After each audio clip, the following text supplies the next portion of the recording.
So I've come to the fortress, and I'm just on my way up to the Resistance Museum, which is on the site of the fortress, and they've also got the National Army Museum here, or Military Museum, and we'll pop down and have a look at that presently. But as you'd expect, on a nice day, there's lots of people. There's also a massive cruise ship in, so I'm making an assumption that an awful lot of that that's around here is what do you call it? Tourists. And we can see that in a minute. So this is what we've come to see. It's I'll just show you the outside. This is the Norwegian Resistance Museum, and it looks like one has to pay, but I might get away with it. Well, I'll just give you a look over from the entrance. There you go. Has a bit of a lick to get up here, mind. So that looks like a memorial garden down there. Right, let's go in and Chancellor's Arm. Okay, that's it, I'm in. As a veteran, just have to prove that you're a veteran, and you get in for free. So here's the Kings. There's King Haakon. Now, he was the guy that was in charge at the time. And fortunately, because old Ericsson was quick off the mark and sunk the Blucher, gave the king enough time to escape to England with all the gold reserves. So there you go, here's some of the newspapers at the time. So look, there's good old, there's Adolf and Mussolini, and there's that Quisling. Yeah, he was universally unliked. So we'll just have a mince around and have a look. So this is what you kind of see.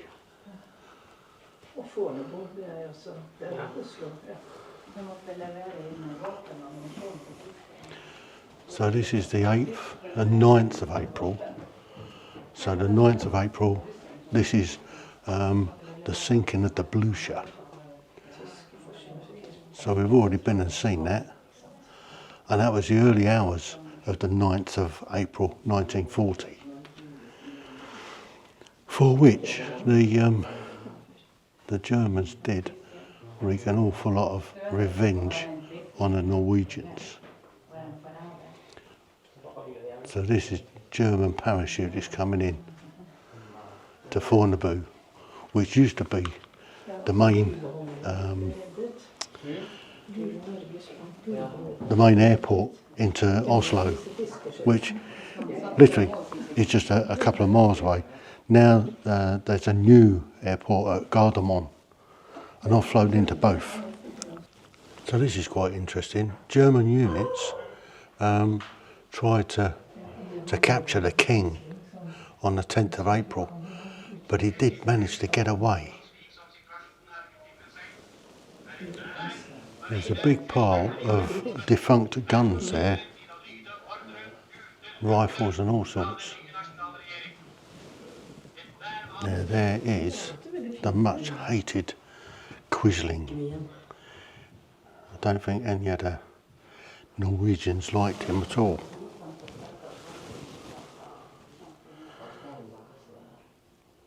Yeah. So that's not going to work. So Quisling was the guy that betrayed the whole of Norway. So the Germans bombed Kristiansand on the 28th of April and the 29th of April 1940.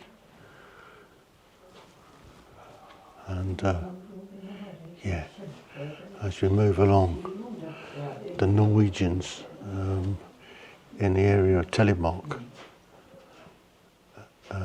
held off the Germans on the 5th of May 1940.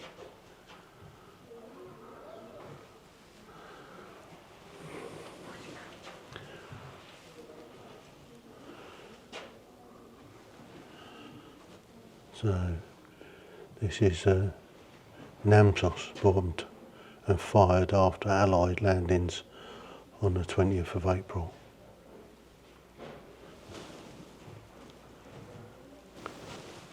So I think it was on the 15th of April that the King actually managed to get away and across to England and spent the war in exile. So the struggle goes on overseas. Great Britain gave asylum to the Norwegian King and the government. Here the exiled government, Norwegian government, and the Norwegian Free Norwegian forces were able to continue the struggle. The links between Great Britain and Norway was an important lifeline for the resistance movement at home. So, yeah, although the King was in exile, they made an awful lot of help with SOE, which is what we're going to go and have a look over in Rjukan in a day or so. So this is what you get. So there's a timeline, and yeah, Quisling tried to make out that he was a bona fide, what's name, for the Norwegian government, which they denied, and yeah, he got his comeuppance, didn't he, old Quisling. So it's just showing the timeline of what was going on. So you've got the underground. Open resistance was the natural reaction of a community based on law.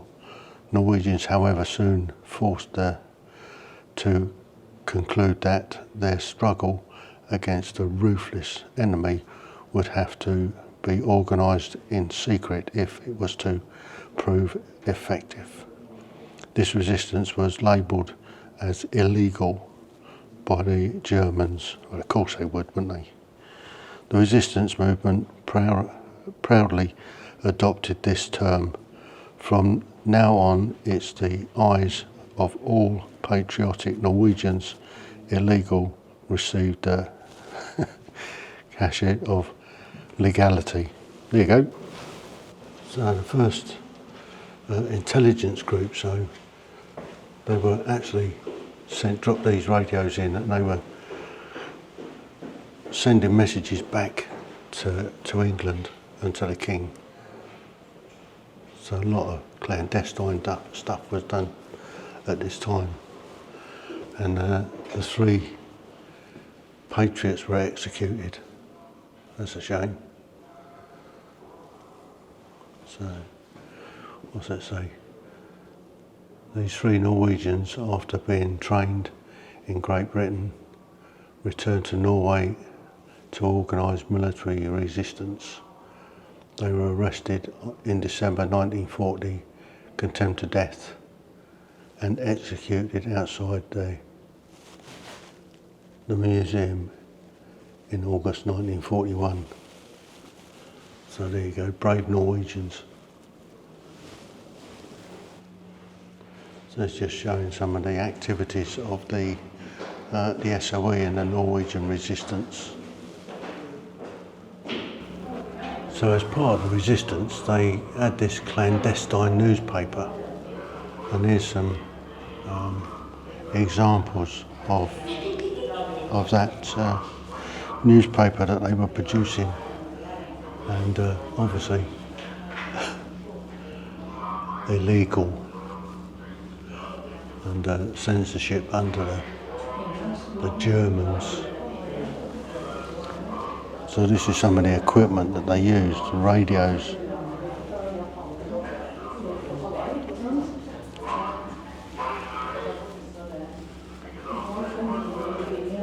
There he is, good old Winston.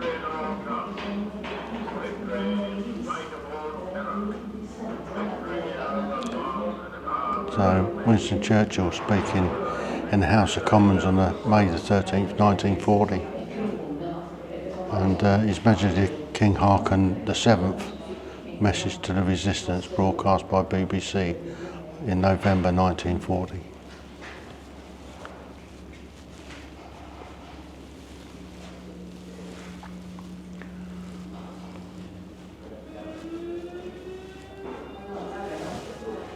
So this is quite interesting. So this is a workshop. A great many underground newspapers were produced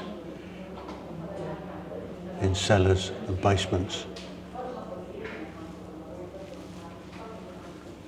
So that's what they were trying to do. And getting the good old Gestetner. Used to operate one of those. Loved the skis. So it looks like here's some homemade weapons based on the old Sten gun. And it looks like they've got some sticky bombs there. It's all done by the resistance.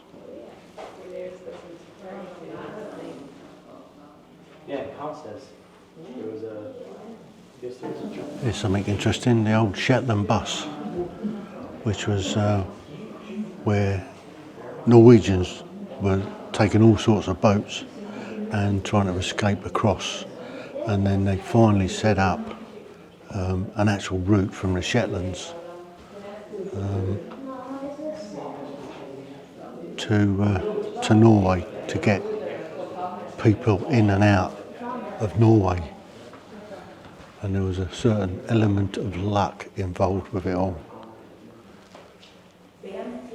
So special operations, so sabotaging troop transports.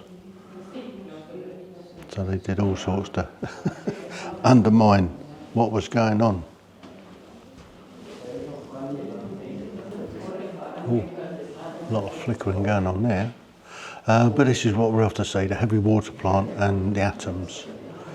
So we're going out to have a look at this in the next couple of days.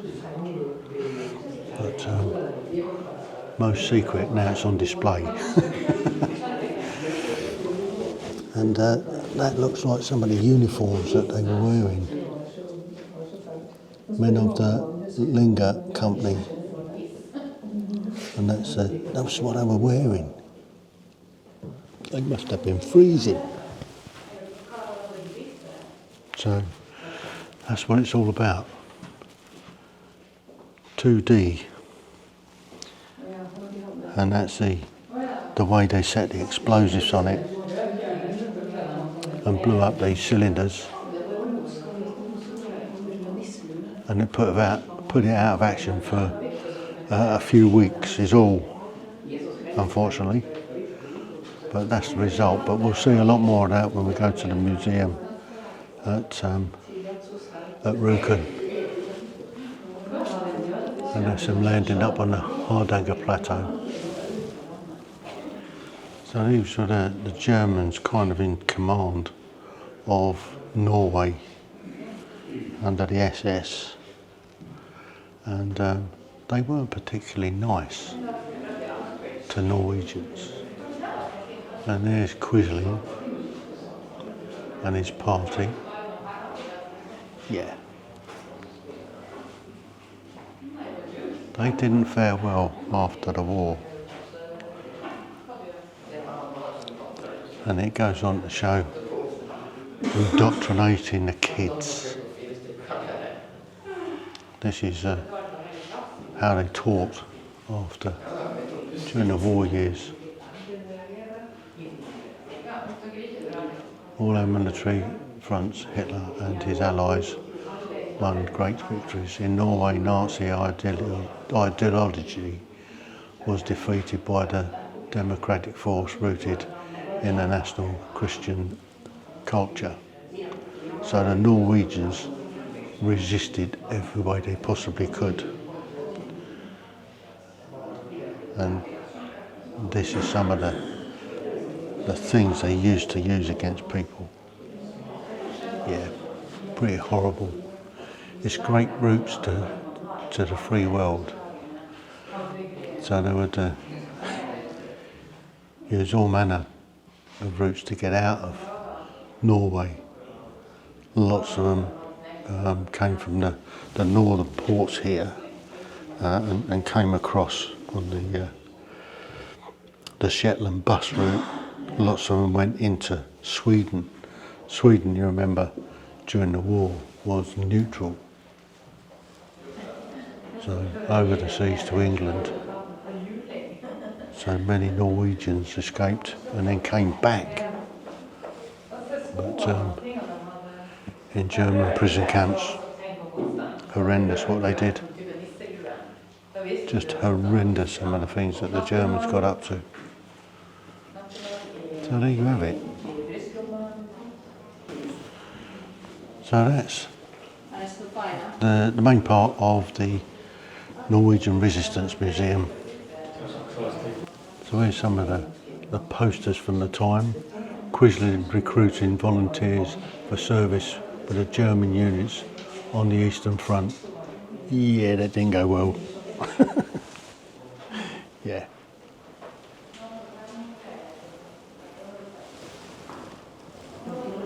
So this is kind of depicting when the king came back into Norway after the war.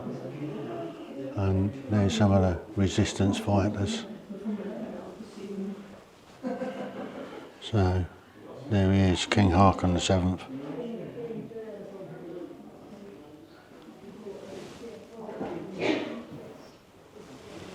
There you go, 5 years of foreign occupation at an end, never again.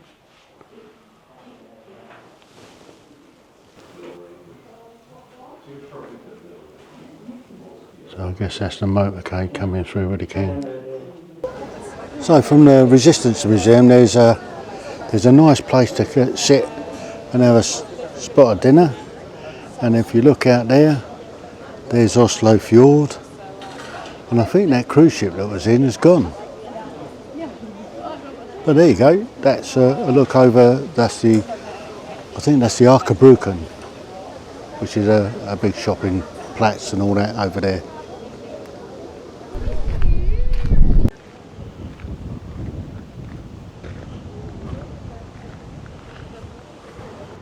Well, there's an interesting statue.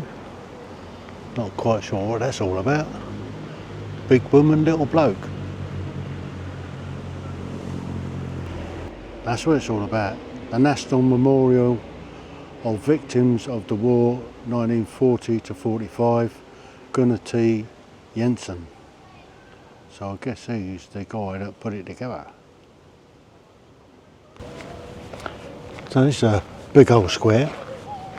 So we're just on our way over to the National Military Museum here in Oslo.